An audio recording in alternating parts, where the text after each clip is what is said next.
since I was a child, I've visited Jamaica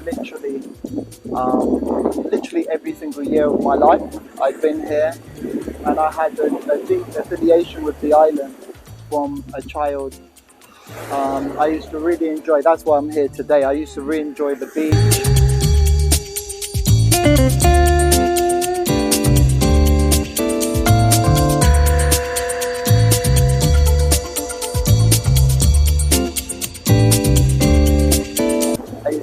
Just walking along the beach with barefoot and just really just feeling, being close to the earth, being close to Mother Nature, just taking in this infinity view. I say this because it was those memories of playing in the hillside, playing in the forest, in the real greenery, playing with the local animals that left a unique mark on my life, and it was that kept me coming back and forward to Jamaica throughout my life.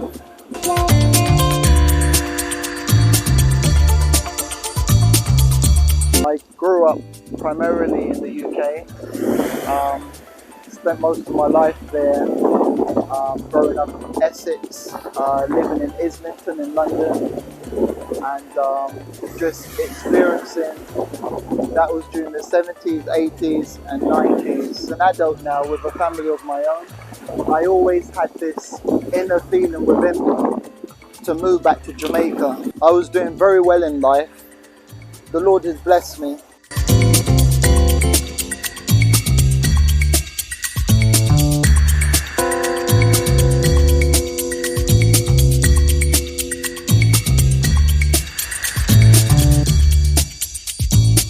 My parents were a part of that area where there was a lot of community in the UK, where black families lived together.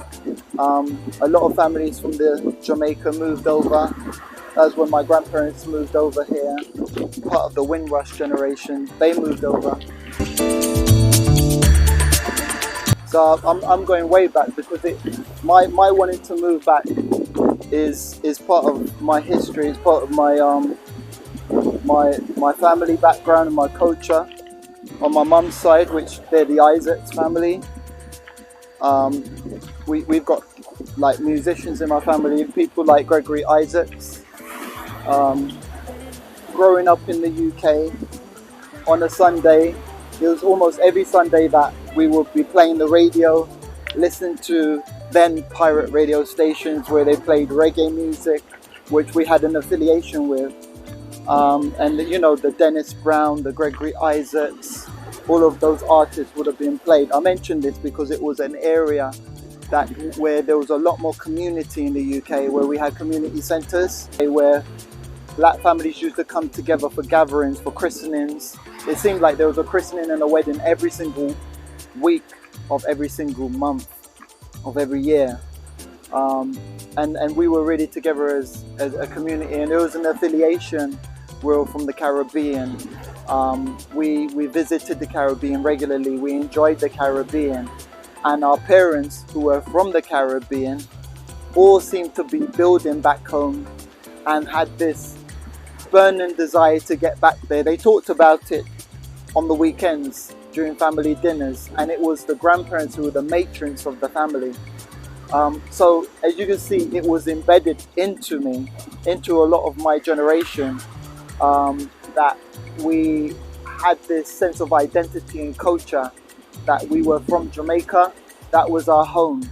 And so I carried this with me, and growing up I always had this inner desire to return, and that brought me to invest back home in Jamaica. My dad has pretty much always been here, back and forward, he's never really left.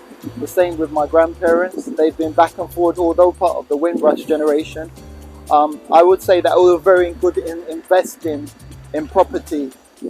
They came over to the UK, they were treated harshly, they worked the jobs that many people didn't want. I clean in hospital wards, driving the buses, working in the factories, and they did really well for themselves. And so why did I come back to Jamaica? Why did I leave the UK? Why did I leave a senior management job where I was director of Cranfield Projects Department. So I was director of projects for Cranfield University, where I was overseeing a £450 million program for a new university and a business change program that took me all the way to Cranfield University in Bedfordshire, all the way back to Shrivenham, the Defence Academy of the United Kingdom. Why did I leave such a prominent job? Why did I leave the UK when I was previously working at the House of Parliament and Houses of Lords, delivering a national security program for Parliament in the millions? Why did I leave such a prominent position? Well, it was because I've always had this burning desire to return home. I've always had this connection to the island from a child, partly growing up here because I spent a considerable amount of time here every single year of my life, sometimes for prolonged periods of time, where my parents wanted me to understand my culture and my identity. I came back because it offers a sense of freedom here.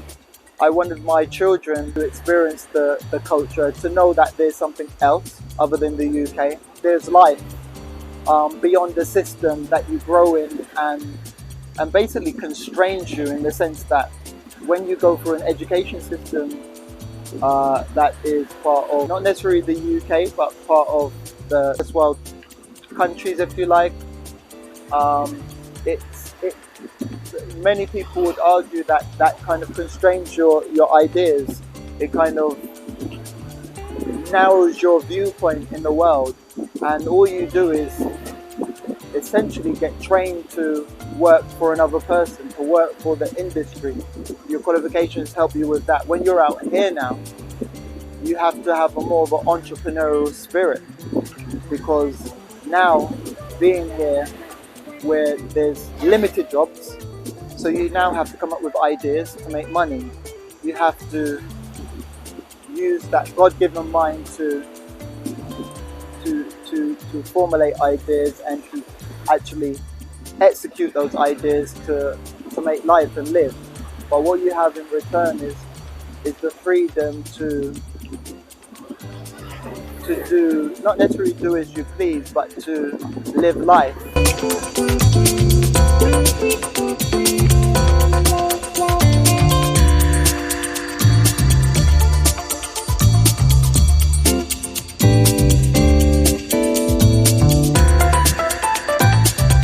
As I said, I wanted my kids to experience real life, what it's like to really be living in Jamaica, experience Jamaican culture. You know, this is paradise, but I will admit that there are problems, and Jamaica's not going to be right for everybody. So yeah, Jamaica is a blessed island, and I'm blessed to be here. The justice of the peace here in Jamaica, and I do a lot for my local community in Jamaica as a whole, in terms of helping to make things better, whether it's healthcare, whether it's government, and most recently we had a really bad weather event, which was Hurricane Melissa. So helping to give advice to people in relation to reconstruction, rebuilding, and building back Jamaica stronger. So that's me.